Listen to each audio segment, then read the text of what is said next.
Hi, everybody. My name is Rob Abel of the IMS Global Learning Consortium, and welcome to our Learning Impact on Demand series.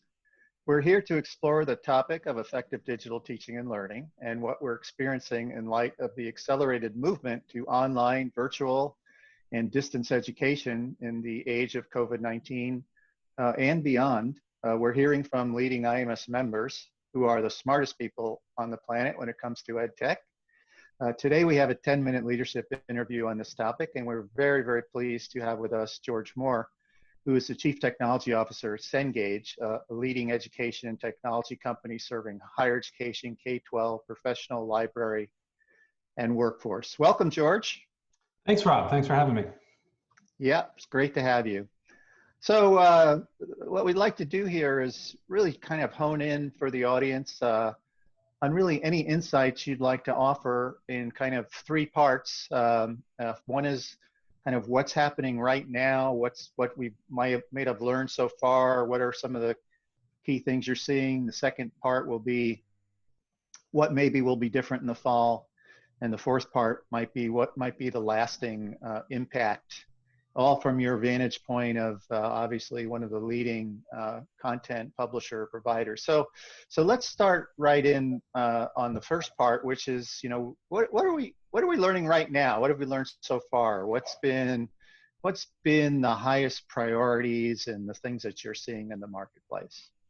Yeah, I think, we're learning new things every day. So I think we're at a very fast pace. You know, we're clearly in unknown territory, and I think that's something that's resonating over and over. Every conversation is around, you know, what do we think is going to happen, and really not knowing what to expect coming forward. So I think so far what we've learned, you know, in the first kind of week of the U.S. kind of going on lockdown and working from home, ourselves and a lot of other players all kind of opened up our repositories. The idea was you got a lot of kids who were on spring break who left their textbooks in their dorm room.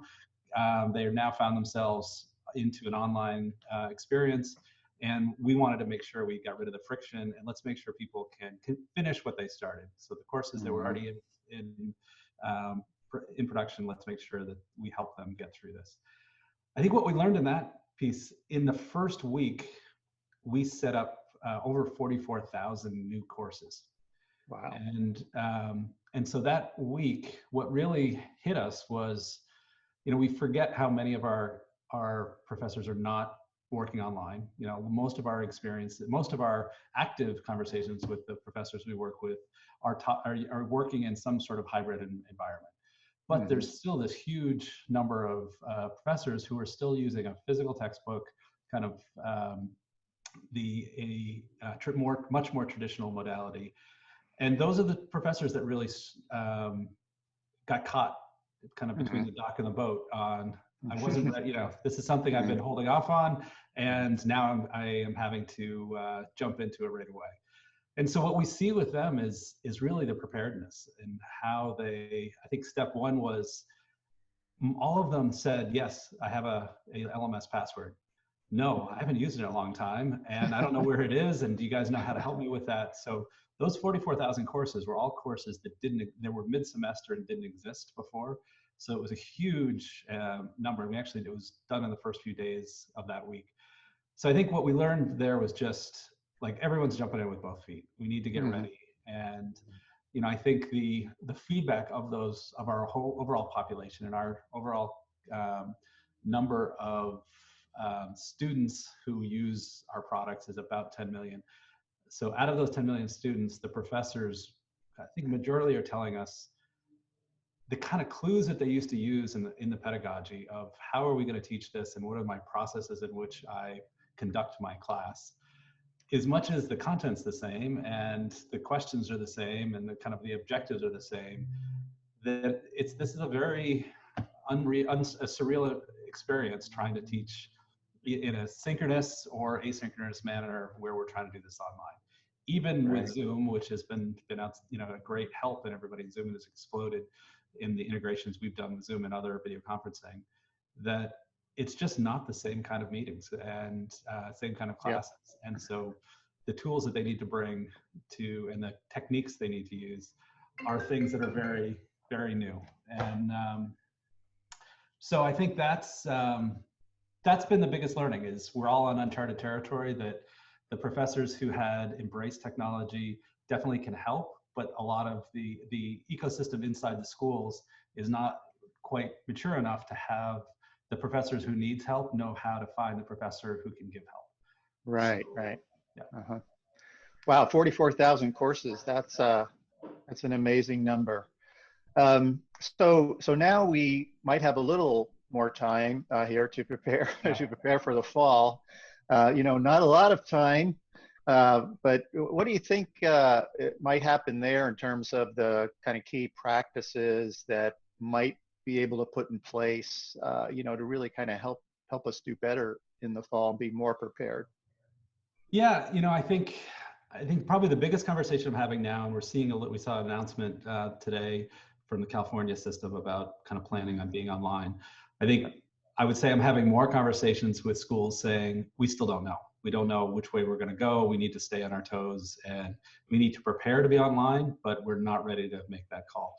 So I think we still don't know what we don't know, is where will the country be at that point?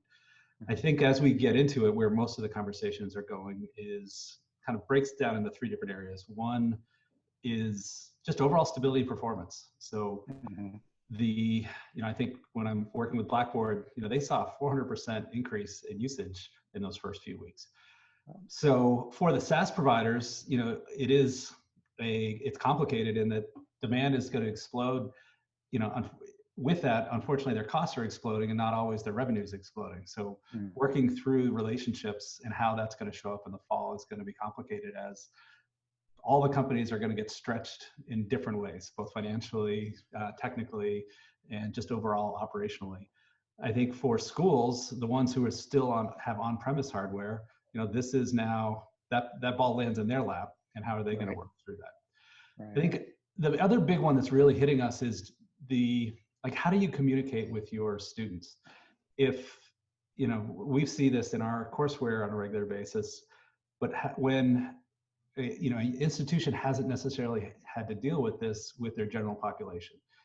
When a student says, I can't get in, is that because of their local internet? Is that because of the LMS? Is that because of the school's interactions? Is that because some of the publishers and partners that are integrated into that? And then who's on first on trying to work through where is the problem? And so I think we're going to see a lot more, I expect to see stability challenges in the fall if we do have a tremendous move online in a time when companies are, haven't had the ample time to brace for it.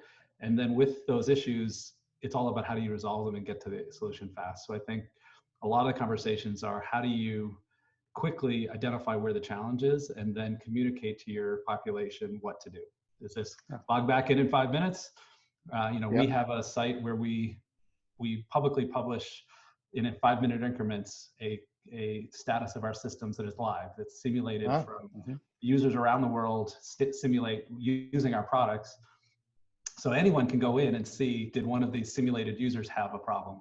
And if they didn't, then chances are the issue is on my side, not on one of the platform sides. So how does that transcend through the piece? Right. I think sorry, go ahead. No, you go ahead. I was going to say the other area comes into security and privacy. I think that's going to be another challenge. And I think as we start to look at this, there's so many business processes that have been aligned and set up with the idea that you get that ID card when you show up on the first day of classes, the freshman orientation. And so for all those 5 million freshmen who are going to be showing up virtually, or the 125,000 in California system that we now know will show up virtually, do we have the system set up for them to get their passwords, to get through what they need to do? And unfortunately, in an environment where we know that the phishing attacks increased in those first few weeks in April when COVID hit, that there's a known population of a whole lot of people who will be getting passwords virtually and getting credentials virtually, all these college students. So this is something that, there's simple ways to solve some of these virtual problems, but when you overlay the privacy side, it gets to be a much more complicated problem to solve. Right. So those are really some key issues to be solved by the fall, if at all possible. You're the first one to bring up the whole kind of student support issue. So that's a great one. How about further down the line? Do you have any thoughts on what might be sort of an enduring impact from all of this? You've said a lot about preparedness and Yeah. readiness and all that, but is there anything else? Yeah, I think, everything I've talked about, I think equates to both K-12 and higher education. I Hmm. think long term, the bigger impact that I see is on K-12. And Okay. the piece that has been a really interesting thing to watch as we've gone through the last 8 weeks is just, the understanding of, in the K-12 world, you have to worry about, all right, well, how do I make sure that how do I deliver an online experience that is equitable to everybody in my Hmm. district? And how do I ensure, if there's 4 kids in the class, how do I make sure that there's appropriate access to the computers and internet and what have you through that process? How do I make Right. sure that the special ed services are available in the right places? So I think that this has been something that the K-12 space, we've used technology as an ancillary. It's something that's a nice on top, Hmm. and we've come up with ways around it for to not have to solve these problems head on. What I'm seeing is districts preparing for the long term. That, look, we don't know what's going to happen in the fall, but this could be an ongoing challenge for the next few years, either this pandemic or another pandemic. So I've seen a lot of districts where they have a work stream on what to do right now, but they're also starting that work stream of, this is the new normal. We need to be prepared to move to an offline modality or at-home modality for a month and a year. And so what Yeah. do we have to do? And I think that that's a big challenge for all of the technology providers on how do we come up with creative ways to help solve that, and then how do we work in as a ecosystem. I've been talking to some of the carriers.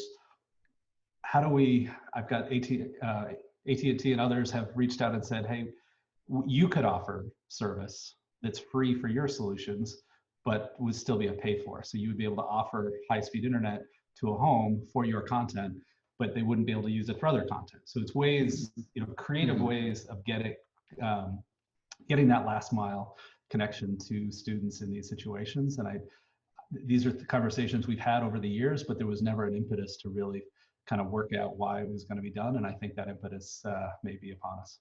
Yep, it's definitely here. Finally, I wanted to thank you personally and also Cengage for being a longtime leader in the nonprofit work here at IMS Global Learning Consortium.